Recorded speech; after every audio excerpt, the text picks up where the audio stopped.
Mum and Dad both played when they were in school and growing up. I used to play cricket when I was younger as well, and used to love cricket. Was always in the backyard playing cricket as well as hockey.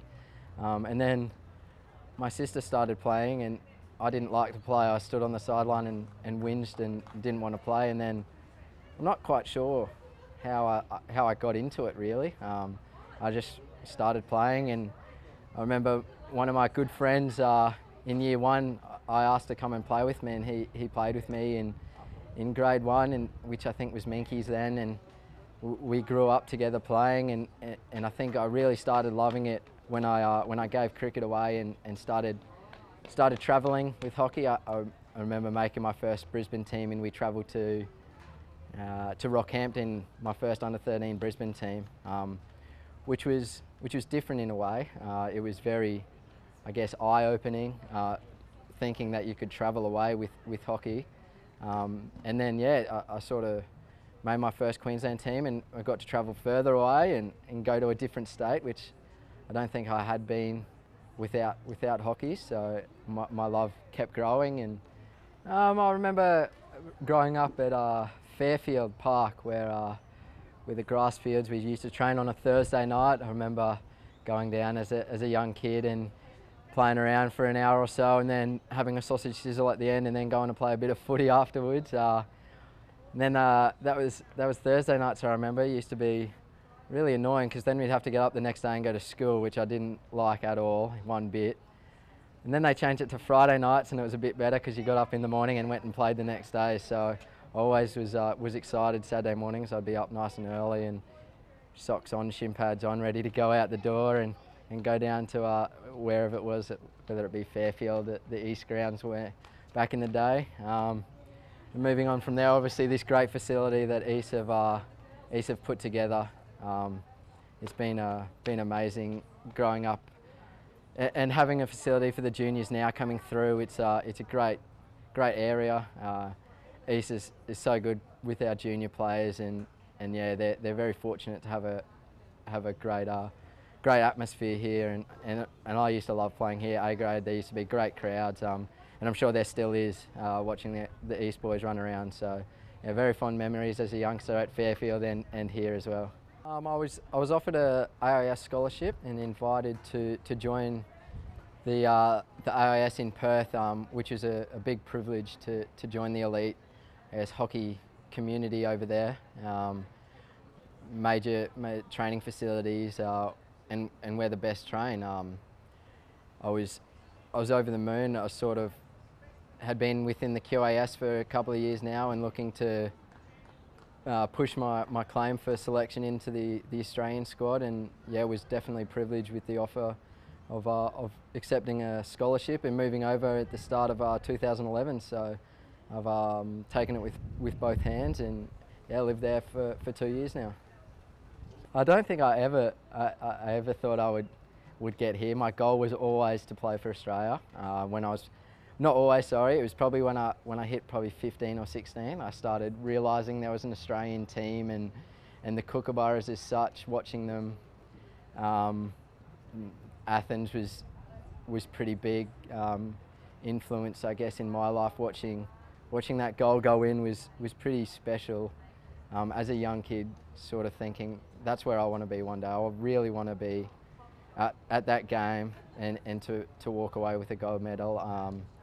That was probably when I thought I might be able to hopefully train hard and put my effort into trying to make it to where I am now. Yeah, I was fortunate enough when I first moved over there with my great sponsors that have helped me through since I've been about 16 years old, 15 even. They had a bit of a job in the warehouse, working out the back, packing boxes and just factory work, and they were happy enough to offer me a job, and I've been there since. For 2 years I work with Griffin Hockey, and I work also with FHE, which supply field hockey equipment to people in Perth, and they've been really great to me. Work around my hockey tournaments, work around my trainings. I sort of come and go as I please, and they've been fantastic for me to earn that little bit of extra money that I need while over there, as everyone knows, you don't get a lot of money playing hockey, so everything, every little bit counts, and yeah, very happy, and yeah, they've done a lot for me. It was quite tough moving over quite young. I'd never really been out of home, always been around mum and dad. Mum would cook dinners, I would eat. Never had to look after myself really. So I don't think I was really prepared as much as I guess the outside world sort of threw at me when I first moved over there. I was lucky enough for my wonderful girlfriend to move over with me. She's been with me we've been together now for 3.5 years, and she's been with me for 2 years over in Perth, and she's been, yeah, a rock really. If she wasn't there, I would have been still eating 2-minute noodles. So we purchased our first home and land package, which is very exciting. So it looks like I'll be in Perth for a lot longer, hopefully. Fingers crossed everything goes through, but yeah, very exciting for myself and Sam. We've been thinking about it for the last few months now, and just wanting our own place, and at this time it's just about right to do it. And we found a really nice block of land, and yeah, building starts hopefully in April. So by the end of the year, hopefully I'll have my own house, and yeah, pretty proud of that myself, definitely. In the last 12 months, I've been quite fortunate to win 5 of the finals I've been in. Under 21 Queensland team, the AHL Queensland team. My club team back home, the Vic Park Panthers, won the premiership. Then the Super Series, and most importantly, I guess, and the biggest one for me last year was the Champions Trophy in Melbourne. So yeah, it's been quite a successful 2012, I'd say, last 12 months. At the start of the year, there was a 28-man Olympic squad named and a 12-man Olympic development squad named. And I was fortunate enough as quite a young kid to be selected in that. And was around the trainings all the way leading up to the Olympics. Unfortunately, I didn't make the London Olympics, which I was a little disappointed about, but in saying that, I am still young and have a long way, and my future hopefully can take me to Rio and even further. So that's my plans now, but I was very fortunate to be around an Olympic cycle, the way it works, the way, I guess, the training environment.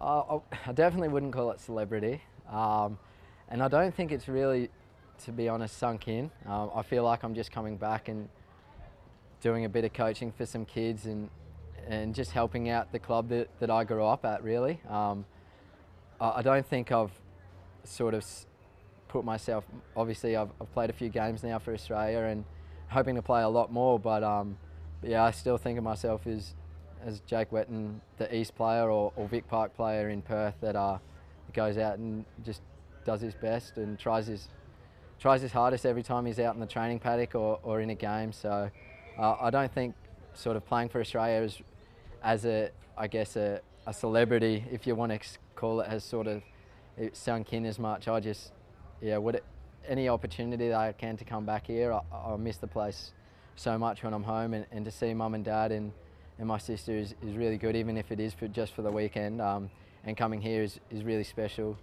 to myself. It means a lot for me to come back here and teach the kids when I was in the exact same position. I remember being in the exact same position. So yeah, it's pretty special for myself, and hopefully the kids get a little bit out of it from something that I might be able to teach them while I'm here.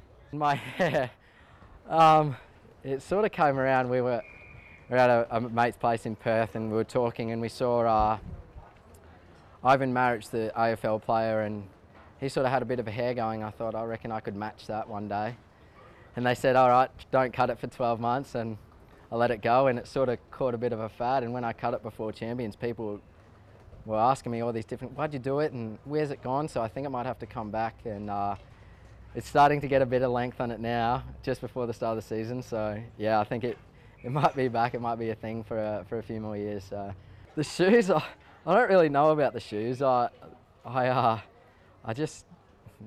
know. I saw them on the internet one day, and fortunately enough, ASICS are very kind to us and offer us a little bit of a sponsorship deal with them. And the brighter they are, I guess, the more out there they can be, and they're known, and they're a really good shoe. They're really comfortable as well, not to say the least. So So yeah, not so much about the shoes. The tattoos, I guess I'm not quite sure, and myself and my dad were talking about this the other day. We're not sure where they came from. I never sort of talked about them when I was growing up. I got one on my back with when I was at my 18th birthday, and I recently got one that means quite a lot to me on my side of a kookaburra, and the date I made my debut. It's pretty close to my heart. Obviously, it was a dream, the cliche of dream come true, to play for Australia, but it does mean a lot to me. And I think it's just one of those things, I guess. With mum and dad, they used to get up in the morning and drive me half an hour to hockey, 2 days in one, two times in one day, or about 6 times a week. And I guess it's not just for me, it's for them as well, even though they don't like it. I guess it's there, and they know, and I'm always thankful and will always be grateful to mum and dad for driving me to and from hockey when I was a kid. Otherwise I wouldn't be in the situation I am now. I like to, I guess, try and promote as much as I can as Griffin or being ASICS with the flamboyant shoes or the orange stick as such. I like to be out there, and I think if it gets noticed, then hopefully I'm doing a good job for my sponsors, and people will notice that. Within the last few years, the success the kookaburras have had, obviously with FMG coming on board, they've been a great help.